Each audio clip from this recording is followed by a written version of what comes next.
Merciless Congregation of the Shenandoah Valley. My name is Jackie Franklin, and I'm a member of the Board of Trustees. We are a welcoming congregation, a safe place to share a vision of inclusivity and to support one another in our search for spiritual meaning and growth through learning, community, and service. I encourage you, especially visitors, to take note of our mission statement, which is printed on the front of our order of service. Also, our 8 principles are printed inside the order of service, but our doctrine, our primary doctrine is love, and we like to say we don't have to think alike to love alike. It's our tradition to welcome first and second time visitors, or if you haven't been here for a while, to stand if you're comfortable and introduce yourselves and tell us where you're from. Do we have any visitors here today? Anybody over on this side visiting? Yes, go ahead. Oh, okay, go ahead. I'm Janet Geisler, friends of Candace Stone, from back in Emerald Isle, North Carolina, and I still live part-time in Emerald Isle. Thank you. Thank you so much. And, my name is Clark Glenn, and I'm here with my son Tabor and my friend Ryan, who's visiting from Santa Fe. And I've been a part of the Unitarian Church for about 25 years, and all over the country as I've lived in different places. I've lived here in Asheville for 2 years, and I've gone to the Asheville congregation a couple times, but I haven't been here before. And my son's been really active, and he was blessed in the Unitarian Church 10 years ago, and so we're happy to be here and check out the community. Anybody else? Any other new visitors? My name is Alex. I'm actually just moved here recently. I'm in a program. I'm living over at Montreat. I'm in a program through the Presbyterian Church called Young Adult Volunteer. So I work at a nonprofit in Asheville, and I'll be here for the year. And I'm just looking for a place to worship. And I'm from Oklahoma. Welcome to you all. If you're interested in learning more about us, or you would like to receive our newsletter or find out how you can be more involved in our community, there are some white cards in the back of the pew and also out in the foyer. So if you could fill in your contact information, then someone can contact you and get to know you. I have a quick announcement. During the past week, one of our members found some keys on the ground outside by the door. So if you have misplaced your keys, they might be in the office. And I think Evan has an announcement to make. Thanks, Jackie. I'm Evan, also a member of the Board of Trustees. Wanted to announce today is the day that our auction starts. This is our 3rd annual auction, and we have big goals this year. Last year we exceeded our goal, and the year before that we exceeded our goal, so we really are excited to host this auction again. Our first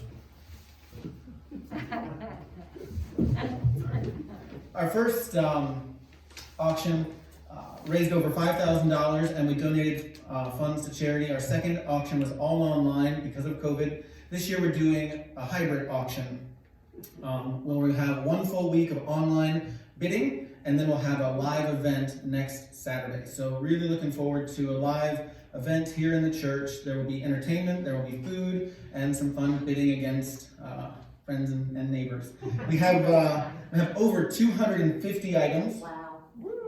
So lots of cool stuff to bid on. There's experiences, there are regular items, there are trips, there are all kinds of things on there. So please get on. You might find a deal. You might be able to donate some money to a good cause. This year our charity partner is the Thomas Chapel. So we're donating 40% of the earnings from the auction to the Thomas Chapel.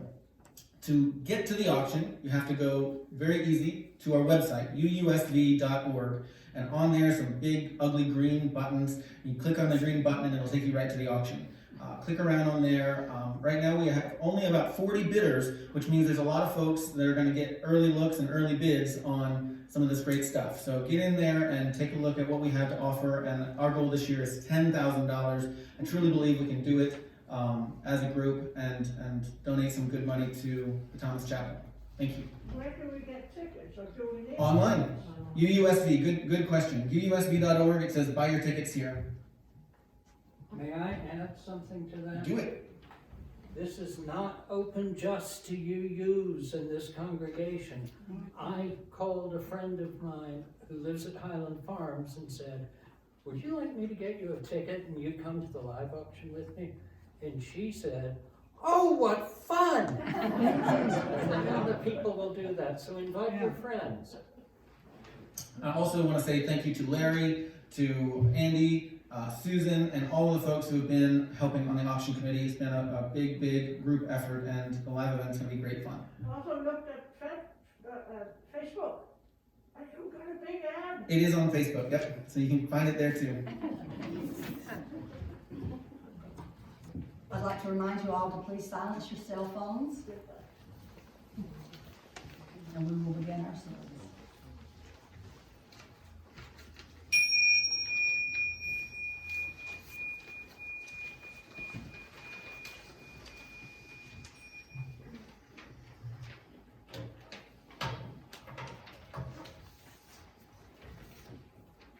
I'd like to add that I have looked at the list of auction items and it's awesome.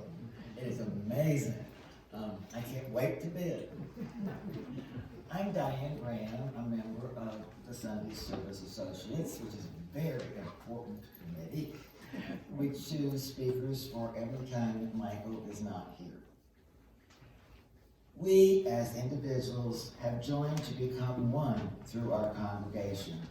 We are stronger through this union, and our voices may speak as one to promote our common values. One universe, one beautiful blue-green planet, one people. Yes, we are one.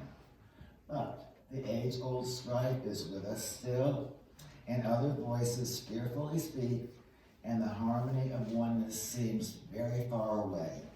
But here, in this congregation, we are one. And we shall speak aloud our dreams and know that others are listening. In this spirit, we'll light our chalice.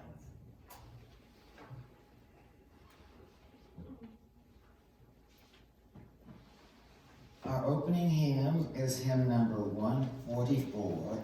Now is the time of worship. Please rise if you are able.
Sure where to begin introducing Dr. Rodger Payne. He and I were in the same place at the same time For 3 years, he was a student at Independence High School where I taught, but I unfortunately or fortunately never met him. Learned about him from his former history teacher, who knew I was always looking for speakers, and she said, well, a former student is now at UNCA, and I think you should contact him. So I did. And he has spoken once before, but it was under our virtual times, and so you may or may not remember him. He founded the Religious Studies Department at UNC Asheville when he came to their campus in 2017.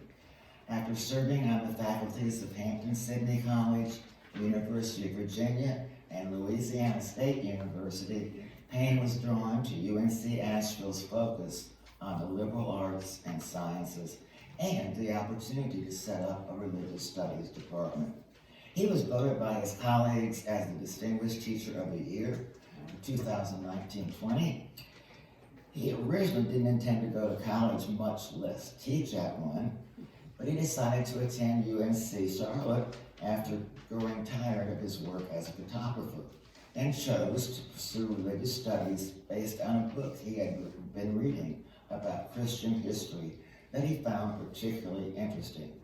He puts an emphasis on scholarly objectivity and critical thinking in his class discussions, encouraging his students to think deeply about their own religious traditions as well as other religious traditions.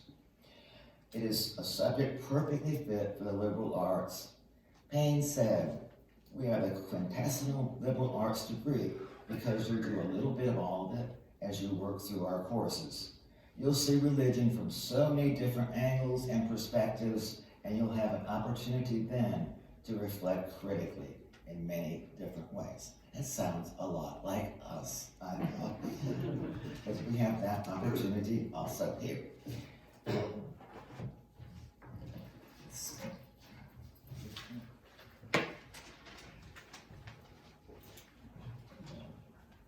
Thank you very much, Diane. I'm always surprised at what people can find out about me on the internet.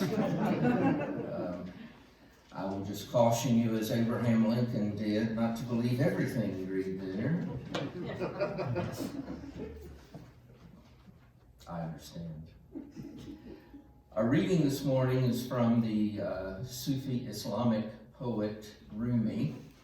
It's one of my particularly favorite poems, although it addresses some of what we'll be talking about today in just a little bit.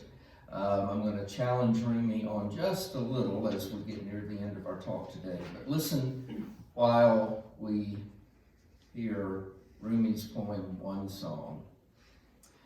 Every war and every conflict between human beings has happened because of some disagreement about names. It is such an unnecessary foolishness, because just beyond the arguing, there is a long table of companionship set and waiting for us to sit down. What is praised is one, so the praise is one too. Many jugs poured into a huge basin. All religions, all this singing, one song. The differences are just illusion and vanity.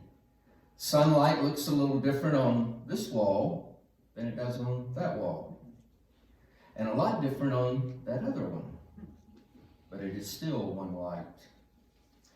We have borrowed these clothes, these time and space personalities from a light, and when we praise, we are pouring them back in.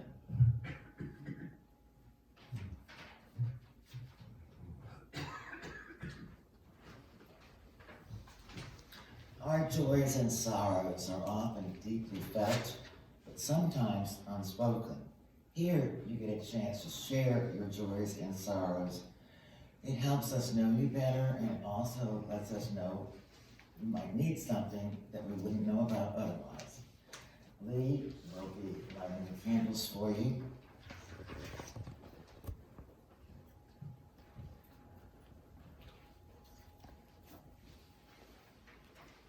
I'm speaking this morning for Marty Saltzman, She asked me, she's out of town, but she asked me to speak concern for her grandson Gus. He's 10 years old. He was released this weekend from Columbia Presbyterian Children's Hospital where he was treated for COVID. He is still very weak and not doing real great, but he is better. So she is asking that we all pray for a speedy recovery for Gus.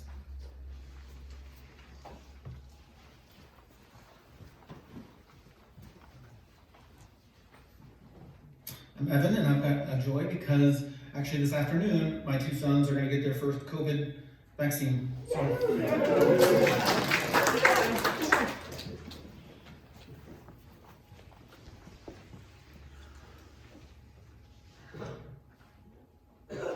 I have a joy. This week on Tuesday, I'll be celebrating my 85th birthday. And I don't look a day over 84.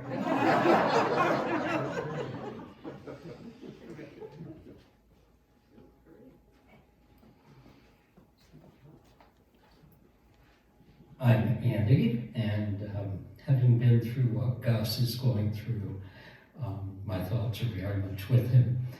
But I also want to light a candle of joy for this absolutely beautiful and perfect fall day, and for being here with you all. It's such a pleasure. Happy birthday.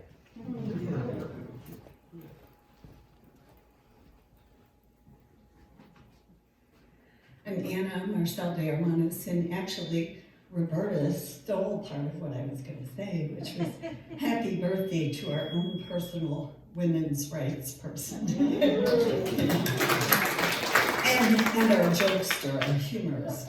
So she's part of it. But the other part, I'm on the caring committee, is that Sandra Abramadis and Dee Reed, we still have a lot of people recovering from surgeries, and they're not with us and we don't see them, but they're a part of our community, and it's good if we all kind of let them know that there's lots of people that have issues and need some help. So if you're on the caring committee, Larry gets us really involved, but I'm doing cards this month, and it's actually wonderful to do cards because then you get to talk to everybody in church. So if you want to be on the caring committee, we're a great committee. We're huge, but we're a wonderful committee. So anyway, thanks for providing opportunities to send caring. That's good for those of us who do it too.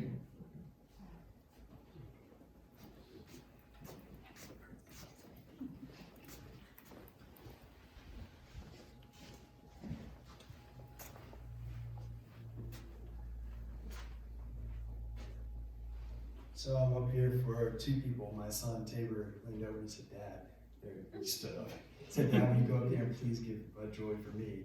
He said to tell you all that he's very excited. He's getting his COVID vaccine tomorrow. So that's his joy. And then again, my name is Clark, and I'm just so happy to be here with all of you. I attended a few Unitarian services before the pandemic, and this is my first time, almost 2 years, getting out, and it's really nice to be here on this beautiful fall day with my son, who is up here and just got his first report card of all A's and 1 B. So and my friend Ryan, who is visiting from Santa Fe, and he and I have a wonderful friendship. He's an amazing sculptor. I'm going to embarrass him. He's an incredible sculptor and artist, and he's out here, and he's been staying with us for this past week, and we're about to head up into the mountains to enjoy the fall weather. So another joy in my heart.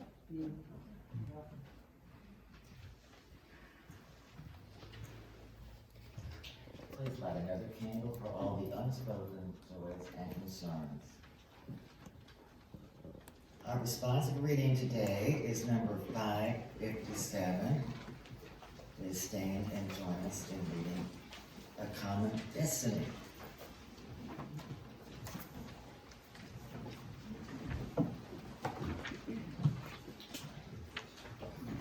It helps for some of it. Have it in front of you.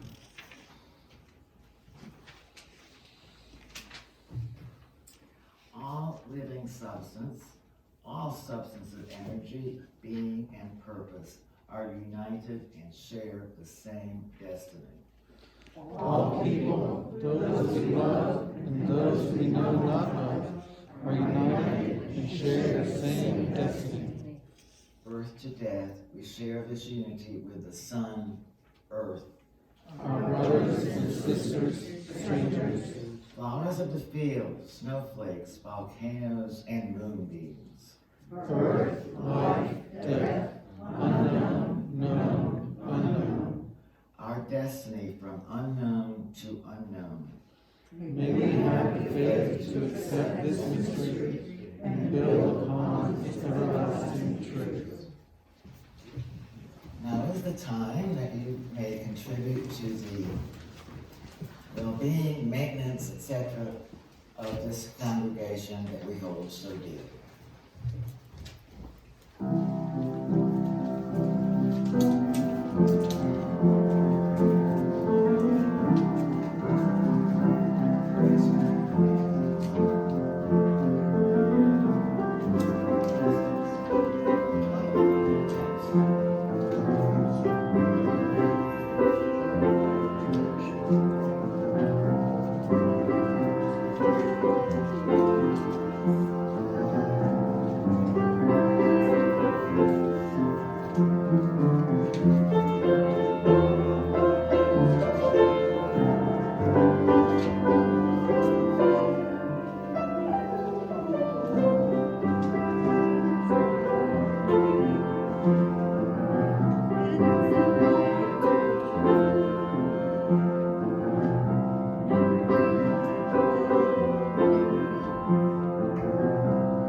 Your generosity is deeply appreciated.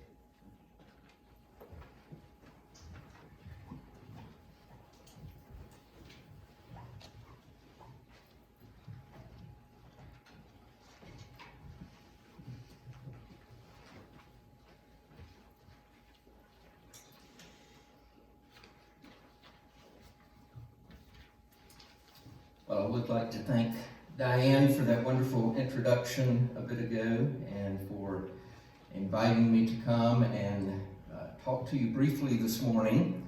As she noted, I am not a minister. I told her I don't really do sermons, and you'll agree with that after today is over. My hope is that it's not quite going to be a college lecture either. At least the good news is you won't be tested on it later. We test it every day. Well, I understand it's the tradition to begin with a bad joke. I'm not really good at jokes, but I did discover something interesting while doing research on my family tree.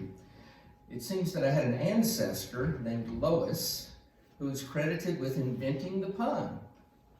It seems that Lois, who lived in the medieval period, became quite famous, traveling to different areas, entertaining kings and queens with her special form of humor. So much so, in fact, that in England, the king declared that no one would be allowed to tell puns except her. That's right, he decreed that a pun was the lowest form of humor. My wife begged me not to do that. It has to get better from this point, right?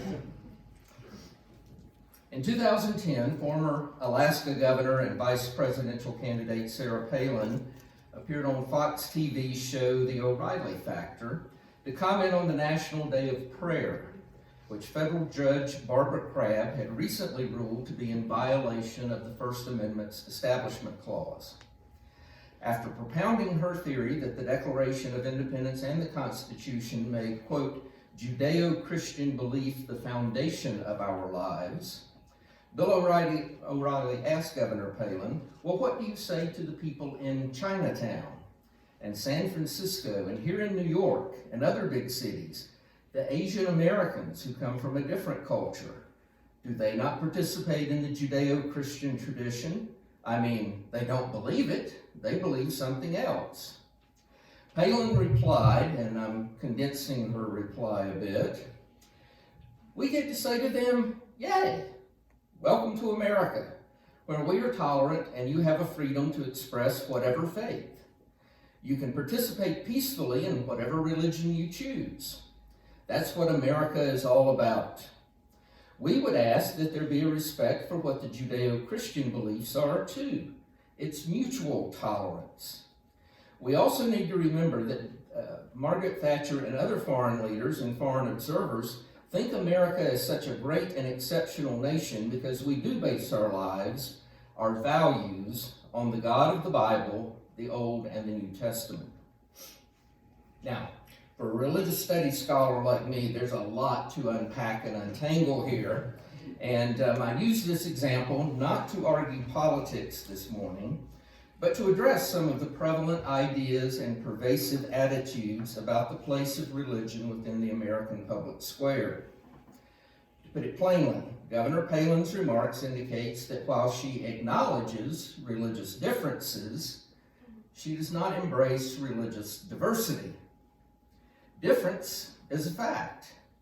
Diversity, I want to argue this morning, is an action. Let me offer another illustration drawn from my own experience. A few years ago, I developed a seminar for our first-year students at UNC Asheville entitled Religious Diversity in Asheville.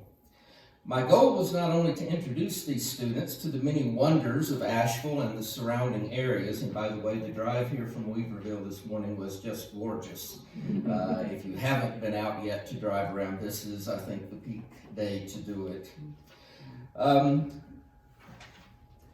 Of course, we focused then particularly on the multitude of religious groups that practice here, and that first semester was a seemingly endless march to one place after another, participating in Buddhist meditations, Baha'i worship, where we outnumbered the congregation, a Wiccan ritual, Friday noon prayers at the Islamic Center, and a 3-hour Shabbat service that was largely in Hebrew, much to the delight of most of my students. After the course ended, I realized that while my students had been exposed to a variety of religious differences, we really had not considered the real issues of religious diversity. For example, we experienced what one congregation of Asheville's Jewish community does on Saturday mornings, but we had not discussed what it means to live as a Jew, even in Asheville's very open-minded culture. How difficult is it to find kosher foods in local supermarkets, particularly properly slaughtered meat? How amenable are businesses to requests for paid holidays to celebrate Rosh Hashanah? How problematic was it to fast on Yom Kippur, or to witness a very minor holiday, Hanukkah, or the Festival of Lights, elevated to the stature of Jewish Christmas, accompanied by the occasional placement of a small menorah beside a huge Christmas tree? And while we've seen recently the obelisk in Pack Square commemorating Zebulon Vance removed from its prominent place downtown, how often do other symbols of oppression of various types go unnoticed? As one Jewish friend told me, every time I return from a trip from the eastern part of the state, as I top the grade at Ridgecrest, I see that giant cross that whispers to me that I don't really belong here, that I'm a stranger who is tolerated rather than embraced. Religious differences can easily be confined behind citadel walls. Yay, Governor Payne said, welcome to America. You can participate peacefully in whatever religion you choose, so long as that does not counter the majority position. Religious diversity, however, has to be expressed in the public square. I can't say that when I offered the course again, we were able to confront all of these questions, but I certainly made some changes. Gone was the mad rush almost every weekend of visiting religious community after religious community, usually at a time when everyone was among their own. We focused instead only on 4 communities: Greek Orthodox Christians, Jews, Buddhists, and a Wiccan circle. Attending the Greek festival, eating new foods and drinking small coffee allowed students to question what it was like, even in our very strongly Protestantized country, to be Christian in a different way. In our Jewish sessions, we still went to the synagogue, but not during a service. Rather, we met and spoke with the rabbi about Jewish life in Asheville and examined up close the Torah scrolls. A visit to the Hard Locks Festival downtown exposed students again to some different foods. In fact, I had the pleasure of watching one student enjoy his very first pastrami sandwich. "Why didn't I know about this before?" he said. And I'd also managed to gain for each student 10 food tickets, $10 worth of food tickets so they could buy things. And I had another student spend all of her 10 tickets on kosher pickles. Also at the festival, though, they were exposed to the many varieties of Judaism in our area.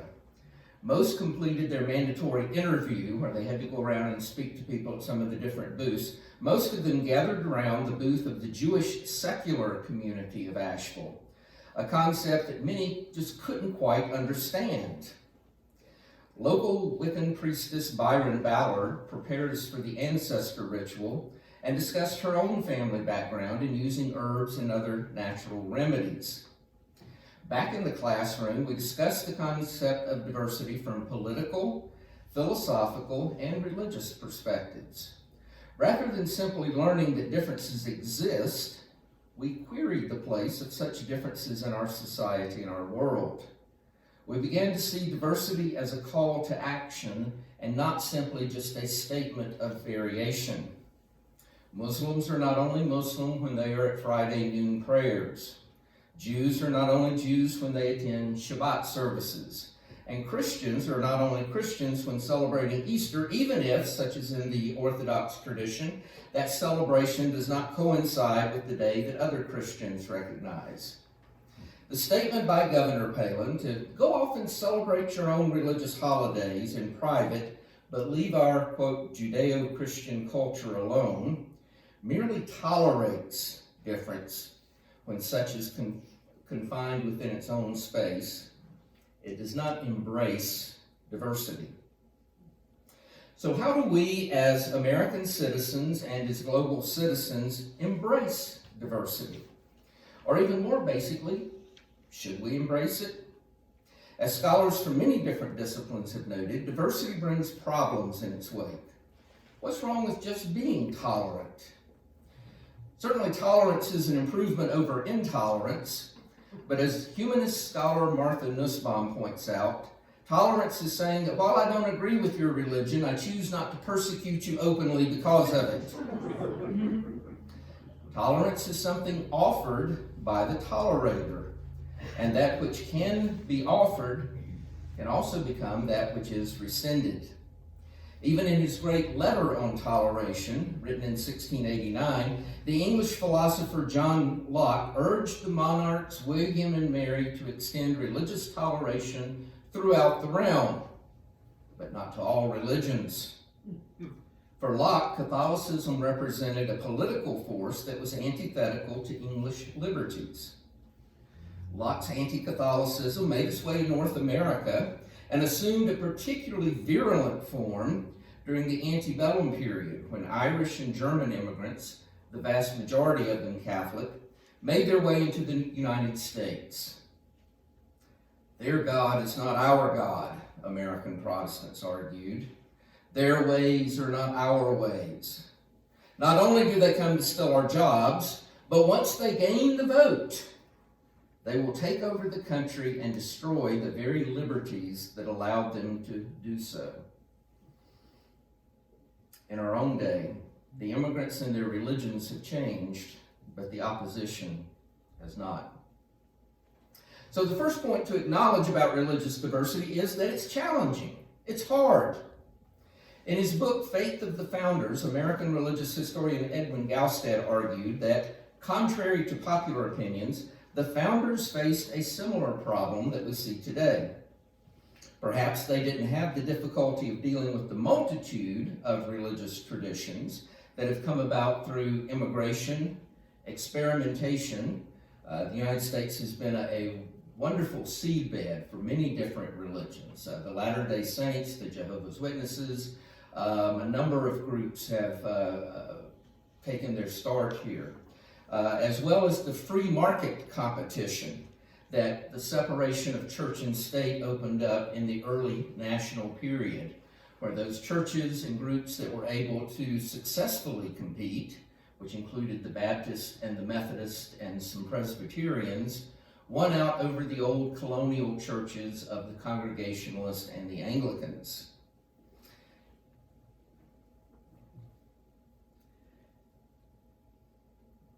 But their task, speaking of the founders, was no less complex.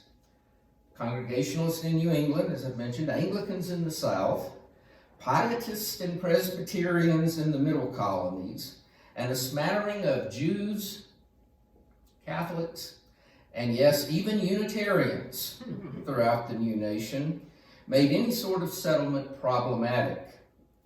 Complexity, Gaustad argued, was in the beginning, and the complexity has remained. To embrace diversity, then, is to acknowledge these challenges. To embrace diversity is to accept conflict. To embrace diversity may mean that certain privileges must be rescinded. In a similar vein, the British photographer, there's a Freudian slip for you, British philosopher, Rodger, I went from being a photographer to a philosopher, I guess. The British philosopher Rodger notes that, quote, the contemporary world echoes with such phrases as, quote, celebrating diversity. At a trivial level, this makes life more interesting. We have a myriad of different ethnic foods and restaurants from which to choose. At a deeper level, however, religious diversity can appear very destabilizing for any society, which then becomes afraid of its own loss of identity. Beliefs can no longer assume to be shared. Social cohesion is put in jeopardy if we all disagree, perhaps violently, about what we think most important for our lives and for society. Indeed, Trigg queried, do we even belong to the same society any longer? A second point about diversity is that it is diverse.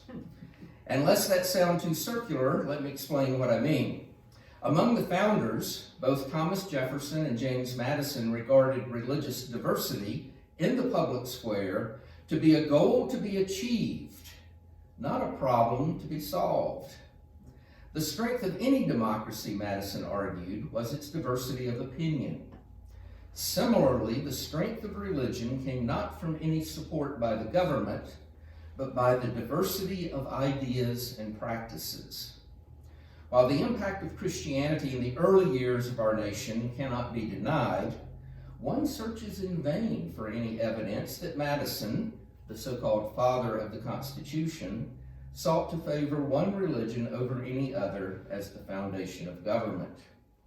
It was a bold and outrageous idea, and in the opinion of most of the monarchies in Europe, one that was doomed to fail.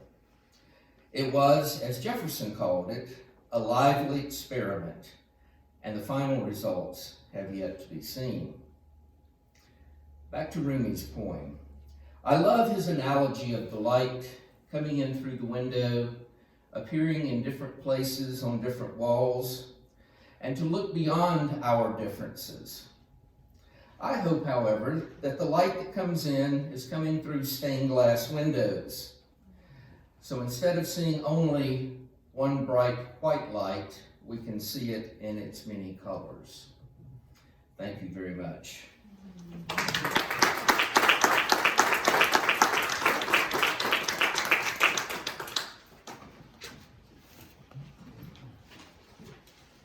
Thank you, Rodger. You've come a long way from New Hope Baptist Church. Don't they know it? I used to drive by that church every day on my way to school and wonder, exactly what those people said on Sunday. Those people would not correct. Our closing hymn is hymn number 134, Our World is One World. Please rise if you are able.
When we leave this room today, may each of us risk being rebuffed by reaching out to others. May we risk failure by trying, within reason, things we really want to do. May we risk having to change our opinions by being open to the views of others. May we genuinely respect those who are different from us. In other words, may we seek more balance in our spiritual and temporal lives. And as a result of finding that balance, may we also find joy.